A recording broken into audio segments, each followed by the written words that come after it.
teman-teman Wijaya Trading, pastikan kalian sudah subscribe channel ini sebelum nonton videonya. Jangan lupa like, comment, and share video ini jika bermanfaat. Oke, pertanyaan berikutnya. Bagaimana cara kita agar tidak overtrade? Oke, bagaimana cara kita agar tidak overtrade? Yang pertama, gunakan risk management dengan sehat, gunakan money management dengan sehat. Yang kedua, tetapkan target kita yang realistis, rasional. Yang ketiga, tentu gunakan teknik kita, strategi kita yang konsisten.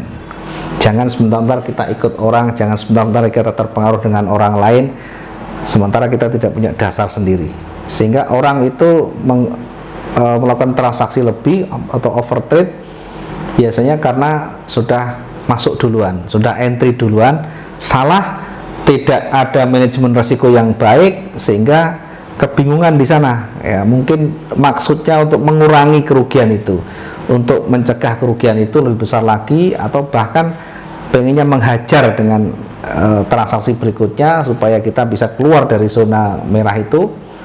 Tapi kenyataannya begitu kita masuk transaksi berikutnya, marketnya masih belum bersahabat, akhirnya masuk lagi ya di transaksi berikutnya, terus begitu sampai suatu saat floating kita sudah banyak, sampai suatu saat floating kita sudah lebih dari batasan normalnya, sehingga yang ada kesulitan untuk bisa survive, kesulitan untuk kita bisa recovery dengan baik.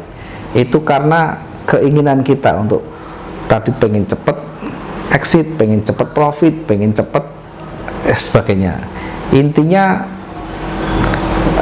kendalikan psikologi kita, targetkan yang realistis, risk management jalankan dengan sehat, kemudian teknik trading kita terapkan dengan baik. Kita hanya akan entry saat market itu betul-betul memenuhi syarat aturan main kita. Kalau di market yang di sana tidak ada pola yang terbentuk memenuhi syarat aturan trading kita, maka lebih baik kita tiarap, lebih baik kita menunggu hingga betul-betul muncul konfirmasinya. Kira-kira seperti itu.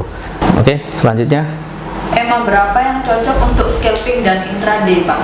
Oke, exponential moving average. Pakai EMA berapa biasanya untuk scalping dan intraday ya? Yang biasa kita gunakan untuk scalping dengan time frame M15 itu menggunakan EMA 12 sampai 13. Yang kedua menggunakan EMA 20. Jadi nanti kalau kita menggunakan EMA 12 hingga 13 itu biasanya akan lebih cepat memberikan petunjuk di sana. Artinya akan muncul di sana indikasi ya, ketika dia mau bergerak naik, dia akan muncul duluan di situ. Tetapi tentu tidak bisa kita hanya mengandalkan EMA saja. Kita tetap lebih fokuskan pada price action yang ada di sana atau pergerakan yang ada di sana. Ketika EMA 13 itu sudah mulai menunjukkan tanda-tandanya, jangan lupa selalu perhatikan sisi sebelah kiri. Ada level yang harus kita perhatikan, ada support resisten terdekat yang harus kita perhatikan, ada retracement yang harus kita perhatikan, termasuk juga karakter candle sebelumnya yang kita perhatikan. Kalau semuanya kita bisa baca dengan baik, semuanya kita bisa satukan sehingga terbentuk satu rangkaian cerita yang terstruktur, maka untuk menentukan ini arahnya akan bergerak naik atau turun tentu akan terlihat di sana ya. Oke, pertanyaan berikut. Bagaimana cara menentukan titik entry yang tepat dengan win rate yang lumayan? Oke, bagaimana cara menentukan entry yang tepat dengan win rate yang tinggi maksudnya ya? Mungkin maksudnya win rate yang tinggi, tingkat keuntungan dan tingkat probabilitas yang tinggi.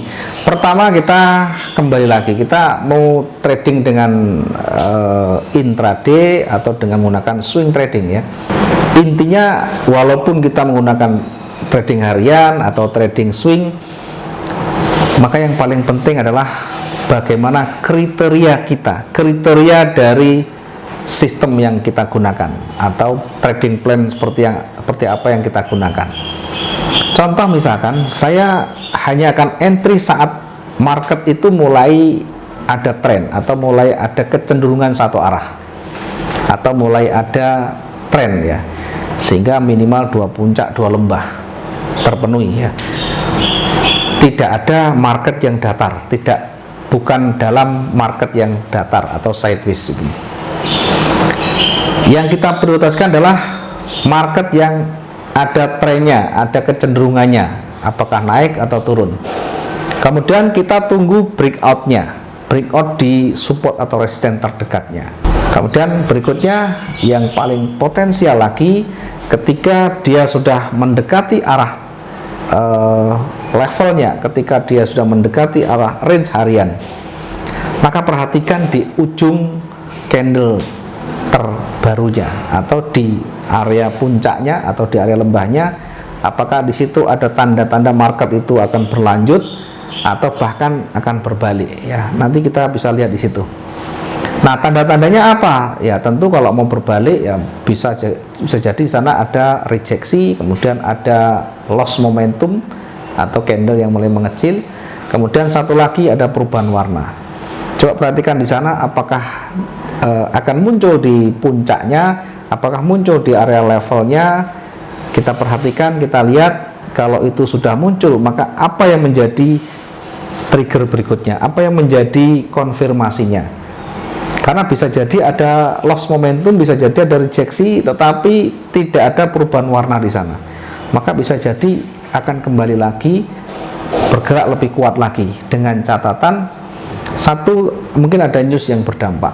Yang kedua, range yang masih cukup di sana atau masih belum terpenuhi.